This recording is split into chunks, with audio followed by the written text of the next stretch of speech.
بسم اللہ الرحمن الرحیم۔ السلام علیکم۔ جیسے کہ آج کل ہمارے ملک میں ایسے حالات ہیں جن سے انسان کی روح کانپ اٹھتی ہے۔ اپنے بچیوں کی خاطر انسان وہ سب کرنا صحیح سمجھتا ہے جن سے برائی کو ختم کر دیا جائے۔ ہمارے ارد گرد ایسے بھی بے حس لوگ گھوم رہے ہیں جو صرف موقع کی تلاش میں ہوتے ہیں کہ کب ہم کسی کی بہن بیٹی کو نشانہ بنائیں۔ وہ یہ بھول جاتے ہیں کہ اللہ ہر ظلم ہوتا دیکھ رہا ہے۔ وہ یہ بھی بھول جاتے ہیں کہ ان کی بھی ماں، بہنیں اور بیٹیاں ہیں۔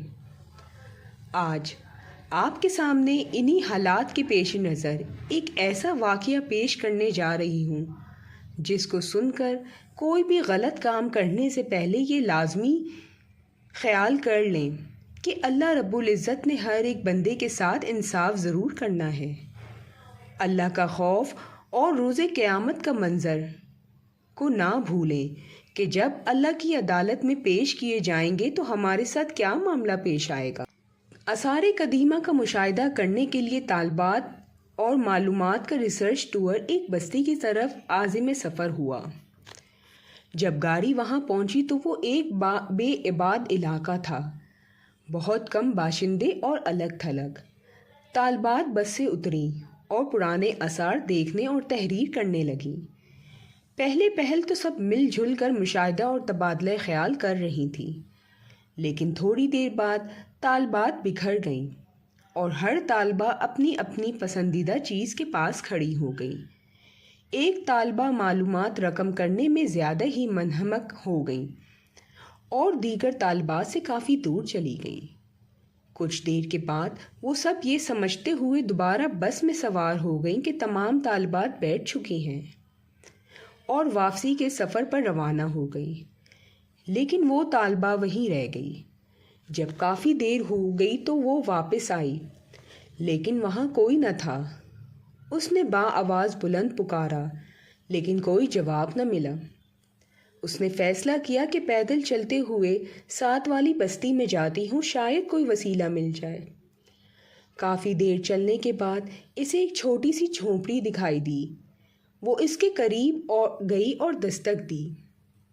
ایک نوجوان نے دروازہ کھولا جس کی عمر تقریباً 20 سال تھی۔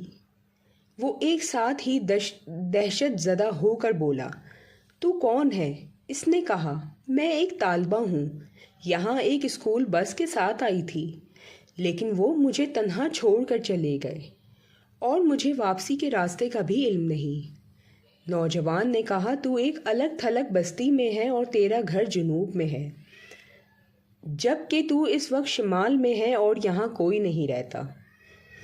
اس نے طالبہ کو اندر آنے کو کہا کہ وہ رات یہاں بسر کرے تاکہ صبح اس کی واپسی کی کوئی سبیل نکالی جائے۔ نوجوان نے طالبہ سے کہا کہ وہ اس کی چارپائی پر سو جائے اور وہ جھونپڑی کے ایک جانب سو جائے گا۔ اس نے ایک چادر لی اور رسی پر پھیلا دی تاکہ چارپائی باقی کمرے سے علیحدہ ہو جائے۔ لڑکی چارپائی پر چت لیٹ گئی۔ وہ خوف زدہ تھی۔ اس نے آنکھوں کے سوا باقی بدن کو اچھی طرح ڈھانپ لیا اور نوجوان کی طرف دیکھنے لگی۔ نوجوان کمرے کی ایک جانب بیٹھا تھا اور اس کے ہاتھ میں کتاب تھی۔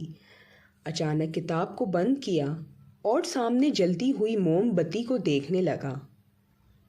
اس کے بعد اپنی انگلی کو 5 منٹ کے لیے شمع کی لو پر رکھ دیا اور اسے جلا دیا۔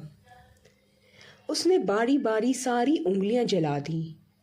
لڑکی دیکھتی رہی اور خاموشی سے رو رہی تھی۔ وہ خائف تھی کہ یہ کوئی جن بھوت ہے جو منتر جنتر کی پریکٹس کر رہا ہے۔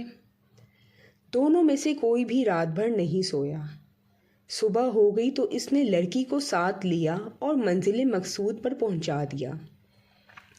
لڑکی نے یہ قصہ اپنے والدین سے بیان کیا، لیکن باپ کو یقین نہ آیا۔ وہ شدت خوف سے بیمار پڑ گئی۔ لڑکی کا باپ مسافر کے روپ میں اس نوجوان کے پاس گیا اور کہا کہ مجھے راستہ بتا دو۔ اس نے نوجوان کے ہاتھ کو بخور دیکھا تو اس کی انگلیاں پٹی سے بندھی ہوئی تھیں۔ اس نے وجہ پوچھی تو نوجوان بولا، 2 راتیں قبل میرے پاس ایک حسین و جمیل لڑکی آئی تھی اور میری جھونپڑی میں رات بھر سوئی رہی۔ شیطان مجھے وسوسے ڈالتا رہا۔ اس خوف سے کہ میں کوئی حماقت نہ کر بیٹھوں، میں نے یکے بعد دیگرے اپنی انگلیاں جلا ڈالیں تاکہ ابلیسی مکر و فریب سے پہلے ہی شیطانی شہوت بھی ساتھ ہی جل جائے۔ برائی کا خیال میرے لیے انگلیوں کے جلنے سے زیادہ اذیت ناک تھا۔ نوجوان لڑکی کے باپ کو وہ بات پسند آئی اور اس نے اسے دعوت دی کہ وہ اس کے گھر آئے، ساتھ یہ بھی کہا کہ وہ اس کے ساتھ اپنی بیٹی کی شادی کرنا چاہتا ہے، لیکن نوجوان کو یہ نہیں بتلایا کہ وہ حسین لڑکی اس کی بیٹی ہے۔